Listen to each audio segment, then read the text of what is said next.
Welcome, COMS 534. My name is Yolanda Goff, and for my media analysis presentation, I'm going to talk about the tiger, the dragon, and the hero. Next slide. Now, throughout our course so far in this study that we've been doing, we've been talking about a lot of movies that deal with nature and love. We opened up with Sound of Music, and at the beginning scenes, you saw the big hills and the grand mountains and the blue skies and the green grass. And when you put it all together, the viewer just had this sense of there was freedom in the air, freedom for the sound of music. Another movie that we got to talk about was Gene Kelly, Singing in the Rain. Now, after he kissed his girl, boy, there was nothing you couldn't tell him. He didn't want to take a cab. He didn't want to take a car. He just wanted to walk and sing and just embrace and bask in the cloudiness that he was feeling from his love. Well, I know what you're thinking. You're thinking, hey, Yolanda, what does martial arts have to do with nature and love? Well, you'd be surprised. Between these two movies, love is the heart and soul of both movies. And there's a myriad of nature scenes and colors in nature that just help guide the story along. In Crouching Tiger, Hidden Dragon, it's about a love for people for the most part. You got a man and a woman who are in love. Then you have two friends who form a sisterhood who share that loving bond like family. Then you have a mother and a daughter who share a loving family bond. And then you have two young people who fall in love, but it's a forbidden love because one of those people is due for an arranged wedding. Now, in The Hero, it's a different kind of love in this movie. We're talking about the love for China and how they can make China great and unify the country and become one and bring peace upon the land. Now, there is a love interest in the movie between two of the characters. However, the movie doesn't focus on that love.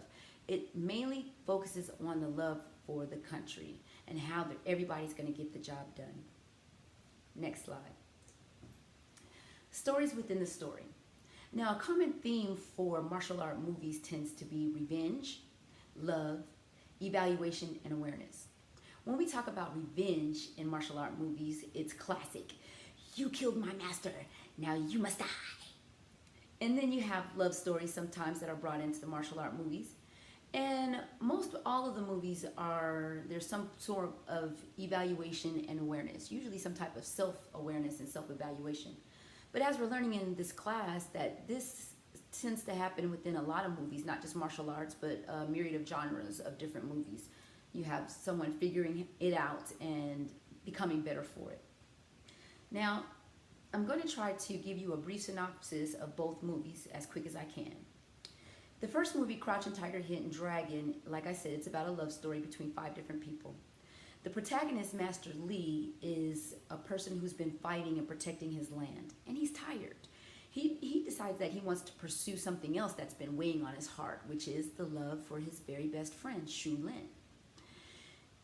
In the movie, he wants to lay his sword down and put it down and give it away. Now, this sword is it's a famous sword. It's been passed down from generation to generation for 400 years. So in the movie, the sword gets stolen, the sword gets replaced, put back, if you will, gets stolen again, and gets put back again. So in the story, the sword plays a little bit of, it plays a part in helping the movie go along. In the meantime, you had the two adults who were loving each other but refusing to say a word. The reason for this is because they had a master before Master Lee got handed the reins. This master was in love with Shu Lin, and everybody knew it. Well, the antagonist, who in this movie is Jade Fox, long time ago killed that master. And what happened is now that even though Master Lee and Shu Lin, they were never able to find the antagonist, Jade Fox, but they went on through life still fighting and protecting, but they never said it out loud that they loved each other, even though as the viewers, we could tell that there's love there. They did this because they were in fear that it would dishonor the master. They didn't want to disrespect him or dishonor him, so they just walked a very straight line. Now, shortly after this story is introduced, we have another story that comes to play of a young girl named Jin. Jin is in the city because she is about to get married. It's a prearranged marriage, which happened a lot back then, but she really doesn't want to. So she found herself, after she met Shulin for the first time, she found herself confiding in her and telling her things, and they form a little friendship. Sooner or later throughout the movie, though, it becomes a little bit stronger. Like, she refers to Shulin as sisters. They want to be sisters. Well, both of those love stories takes a bad turn by the end of the movie. Then the third love story in the movie is the love between the mother and the daughter. Jade Fox was the mother to Jin. She raised Jin from the time of 8 years old, and Jin Fox stole a book, a manual, if you will, of a very prominent martial art that was held only for the elite fighter, and usually was only reserved for men. There had never ever been a woman who got to go to the temple and actually study and learn the art. Well, she stole the manual, and she was able to learn some of it and grasp some of his ways, and she became a powerful fighter. But she couldn't quite grasp the true meaning behind it. So how she made her kills was through poison. So she would get into a situation, as her last name is Fox, she would be very crafty and get her way into situations and then poison her victims. That's how she poisoned the master. And throughout the movies, she was able to witness Jin, her daughter, fighting Master Li.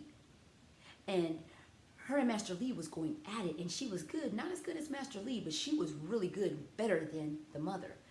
Now the mother is just sad and angry because she realizes that her daughter has held on to this secret, that she was learning the ways of this martial arts, and she never shared it with her. So that left her feeling depressed and sad. And pretty much that's the way their story ended. They never had a chance to rekindle, as Jade Fox does lose her life at the end of the movie. The final love story in this movie is between Jin and a young boy named Lo. Lo is a bandit and in a gang, if you will. And his gang decided to rob a coach, a convoy that was going by that happened to have Jin inside one of the coaches. He stole something that belonged to her and took off on his horse, and she was not having it. Give that back to me. And she got on a horse and followed him out into the desert. To make a long story short, they fell in love, but it was a forbidden love. Why? Because she was scheduled to be married. Now, moving on to the hero. The hero tells a different love story. Sure, there is a love interest between two people, but the movie never really focuses and centers around that love. More so, the movie centers on the love for the country of China. At this time, it's not a country yet. It's not a unified country. There are multiple provinces that the king of Qin is conquering and taking over and killing people, like I was saying earlier in the movie. So there's a little bit of misunderstanding, though. As he's conquering the land, his ultimate goal was to unify the country and make it one. However, from the outside looking in, all the other protagonists, if you will, the other assassins, the ones that were trying to kill the bad king, all they thought was that he was not of a man of true value, so they wanted him gone, if you will. Now, in the movie, there are stories within stories. I gave you the story within the story of Crouching Tiger, Hidden Dragon. The story within the story of the hero is that in order to get within anywhere close to the king, you had to kill the three assassins. If you hadn't done that, then the farthest you can get to or the closest you can ever get to the king was 100 feet.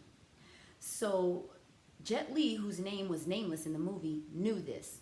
He knew that he had to kill the assassins or come up with a plan and get 10 feet within the king.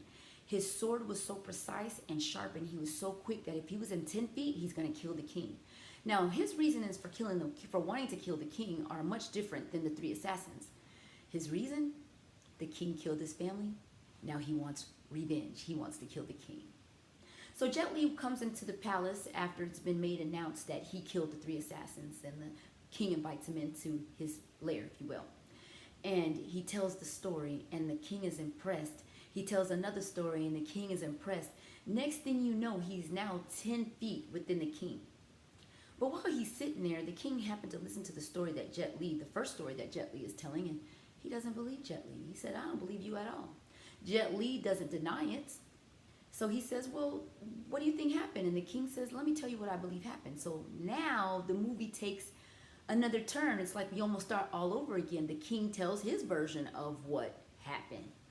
Now, his version wasn't all the way right either. So that left the door open for Jet Li to tell the truth about how he was able to get within 10 paces of the king. And to finish this story, and not to keep it going on forever and ever, he gets 10 paces of the king. He gets ready to strike with his sword. And the king, he flips his sword so that way the blunt end of the handle brushes by his side. And the king realizes at that moment he's alive, that Jet Li spared his life. However, the king can't spare Jet Li's life, so Nameless has to die. But Nameless does get the death of a hero. And this happens because they had several conversations, and as they were having conversations, the king was getting a revelation. And it was a revelation about the warrior and the sword. At first, when a warrior is met up with his sword, he picks his sword, they learn how to become one with one another. They become connected, if you will, but it's not strong. Then as they go along, in the middle, they become really strong. There's a really big bond between the sword and the warrior, almost like it's second nature to the warrior. By the time it's all finished and said and done, the warrior should no longer need the sword to get his points and to cut the hearts of man. He just uses himself. And at that point, Jet Li realizes that the king has to live. The king realizes that the assassins have been trying to convey a message that he had in his heart all along, but never really put it out there for anybody to know. And that was to unify China as one peaceful land. Next slide. I want to talk a little bit how they put this movie together, and I want to use the art department, the colors of the movies. Now, in Crouching Tiger, Hidden Dragon, the colors were not quite as prominent throughout the film as the hero. However, there was beautiful colors that really captured the culture of the land that they were in.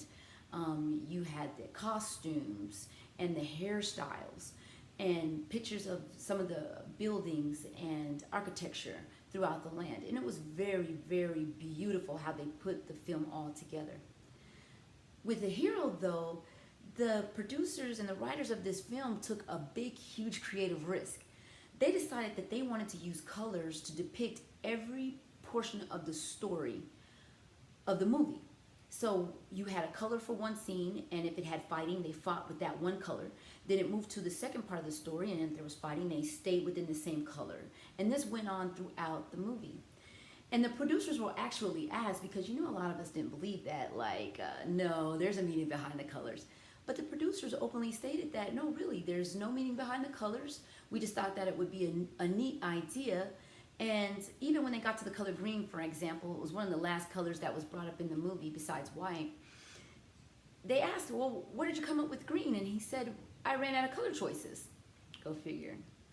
Me personally, even though I read this and I heard this, I still believe that there's meaning behind these colors. But that's just me, no worries. Next slide. So red may have represented love between both movies. Blue may have represented peace and stillness. You didn't see too much blue in Crouching Tiger, Hidden Dragon, but still you saw it a lot in The Hero. White in both movies represented enlightenment and justification and righteousness, if you ask me. And then finally, green may have represented hope. Next slide. So, let's talk about the color red just for a minute. I said that it depicted love, passion, and there was a scene in The Hero where it did represent death. And this scene was the two women who were fighting. They were wearing red kimonos, and when one killed the other, the leaves in the trees behind them were orange, and at the moment of her death, the leaves just faded to red, all the way to deep crimson red. It was really pretty, but it did represent death. But for the remainder of the movie, it stayed true to love and passion, if you will. Now, there was a scene in The Hero where the master, there was one of the assassins was hiding out in a calligraphy school, if you will, a school of writers. And the master of this school knew he was there and was offering protection for him, all the while they were studying the art of the calligraphy. And they said that in the messages of calligraphy were the messages of the martial art, and they both became one. They intertwined into one another. Well, this school became under attack by the king. The king found out that the assassin was there, and these flying arrows were just coming into the building, And the students that were there, they're not fighters, they're writers. So they got scared and they ran to the door. And when they get to the door opens, and there is the master of the school. Next slide. Here is the video of what's going on. They open the door and there's the master. Basically what the master is telling them in this scene is that you must all remember the arrows of the Queen may be powerful, but they will never annihilate our written word. So then he leads by example. As the arrows are flying in, he goes back to his seat and sits down. As the arrows are outlining his body, the students follow him and go to their desk, and they continue writing as they meet their fate. Next slide. Blue. To me, in the movie Hero, blue represented peace and stillness. Later on in the film, I'm going to show you another clip later on, and it's blue. And I want you to remember what I talked about when I mentioned the peacefulness and the stillness of the color blue in this movie. It says, sky, broken sword, and snow all gave themselves in different ways. And this is the king talking to Jet Li after he realizes, or he thinks, that all three assassins are dead. And what he's saying here is that they gave themselves for the country of China to become one. This is as he's starting to get revelation of what it is he's really supposed to be doing as king. Next slide. The color white between both movies represented enlightenment, justification, and righteousness. Here in this picture, that's Jet Li, or Nameless. We're seeing him from behind. And you see all the wooden pieces that are there on the little platform that he's standing on. Well, he was there to offer a demonstration to prove to them that his sword was precise and it was swift and that he was the one to get the job done. Those wooden pieces were all together in one big bundle. He comes in, he lifts them up, and they go flying through the air. And at the same time, a fourth person throws a different color wooden piece into the air with all of the rest of the wooden pieces coming down. He picks up his sword and he lunges forward and he splits the different colored piece of wood straight down the middle, and he lands. That's the landing you see. And with that landing, he's showing them, yes, I am that one. I am justified in my actions. I am right in my decision, and I'm going to get this job done. Next slide. And green, finally green. Green represents, to me, these are all my opinions, represent hope. Now the picture that you see here is from the movie Crouching Tiger, Hidden Dragon, and it's Master Li and Jin on this bamboo branch, and they've been fighting in the trees, and they end up on this branch, and she's trying to knock him down. But as you can see, he has his hand behind his back and his sword out, and he does not budge. He doesn't move. He's saying, little girl, you can't beat me. No, not today, not ever. But what I would like to do is that I see the potential in you, and I want you to become my student, because she sat on the fence. Remember, her mother, she was raised by Jay Fox, who was crooked and evil and had a bad heart. But she also had this little something nagging in her that she wanted to be good. That's why she was drawn to Shulin, and she wanted to be Shulin's sister so bad, but she was torn between good and evil. She just didn't know what she wanted to do. And a part of me thinks she was afraid. She was afraid to be good. It would disappoint her mother, okay? And then she was just afraid of all the responsibility that learning the art of this martial arts scene that she knows, just a fear of it all coming to a disappointment. Next slide.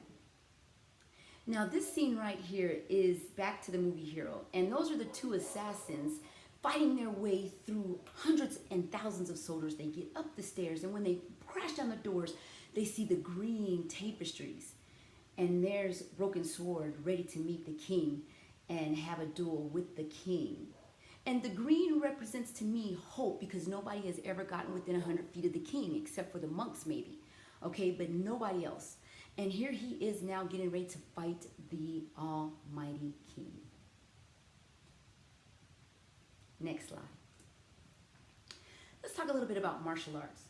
Fighting techniques evolves into creative art when art evolves putting the imaginative or higher aspects into some material or mental form. that explains some of the way when they're fighting, it just comes out as creative. I like to think of it as creative dance, which I'll get to in the next slide. The artistry. I was reading somewhere that in order to put together good fight scenes, there has to be an embracement of the art. And here are the three elements that they used to put it together. You had one, the dance-like elements. Two, the development of expression of chi and internal power. And three, the creation of elevated states of mind that are reached during form movements and sparring interactions. And if you've ever watched martial art movies, you can tell when they're flying through the air, even though we know it's not real, but they're flying through the air, representing that just a different state of mind and a different state of being of where they're at. Next slide. Here's the scene, the blue I was telling you about earlier. You see the beauty of them twirling in the air like that. Oh my gosh, I thought that was so pretty, and I had to share that with you. But there is the water, the blueness, the still, the peaceful. They're fighting. They're right now, they're just kind of getting their angers out. They're not really, I don't think, trying to hurt one another. Next slide. Before I go into the next dance movement, hold on one second.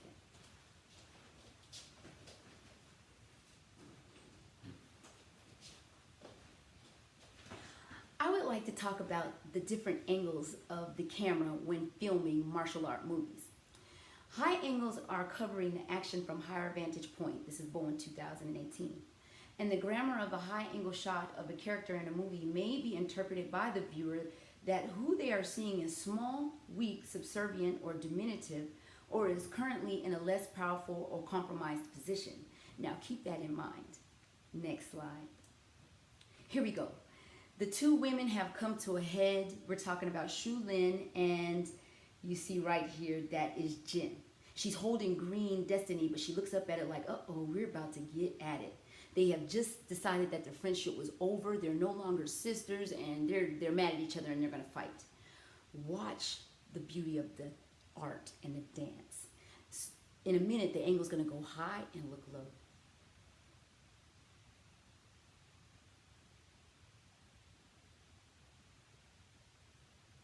See right there, beautiful.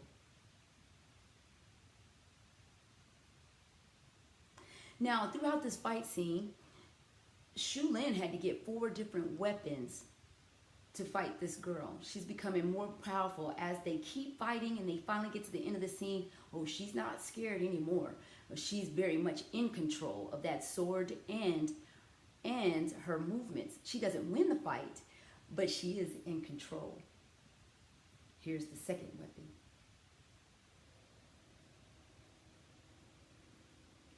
Her movements are getting a little bit more aggressive, and she's finding her rhythm. Look, and she's dancing, and they're dancing between the weapons and the kicks and the fighting. And I love martial art movies.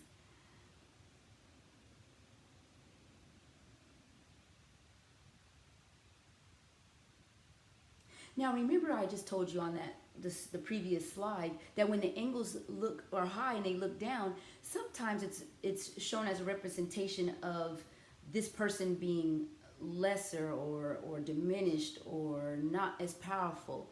And at the very beginning, that's what you saw in Jin's eyes. She's ready to fight because she's a firecracker, but you just didn't see like that right off the bat confidence, like I got this. But you do see it towards the end. One more slide I would like you to watch.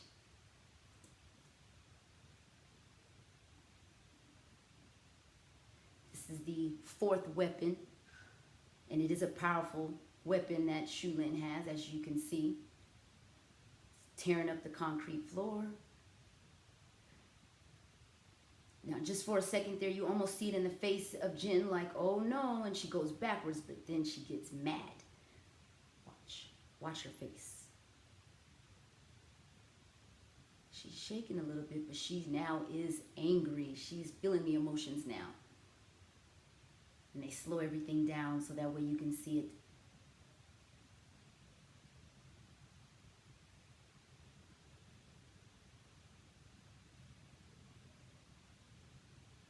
Beautiful. Now look, she takes control right there.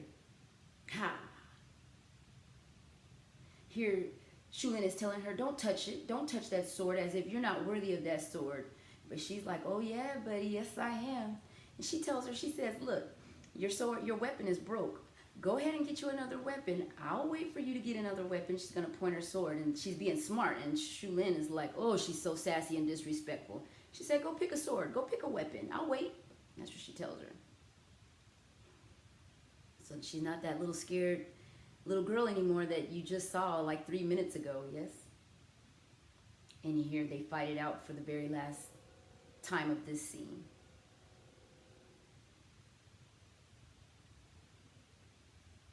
Next slide. So the question that was posed to us for this assignment was, which of the two films is most effective in using all of the creative departments to tell the basic story as established in the script? I want to say that both films did a very good job of telling the story and using the art department and using the camera angles and capturing everything that we needed to know in the movie. Crouching Tiger, Hidden Dragon was very successful here in the United States. I want to say it was the highest gross international film that was ever here in America. The movie The Hero, though, it was not as well publicized, if you ask me. Quentin Tarantino's name is on it. However, he didn't produce it or write it. He was just instrumental in getting that film from China over to America and leaving it in its original state. I believe some of the production companies wanted to dub it into English, but they said no. They wanted to leave it in its original state, so we watched that movie with subtitles.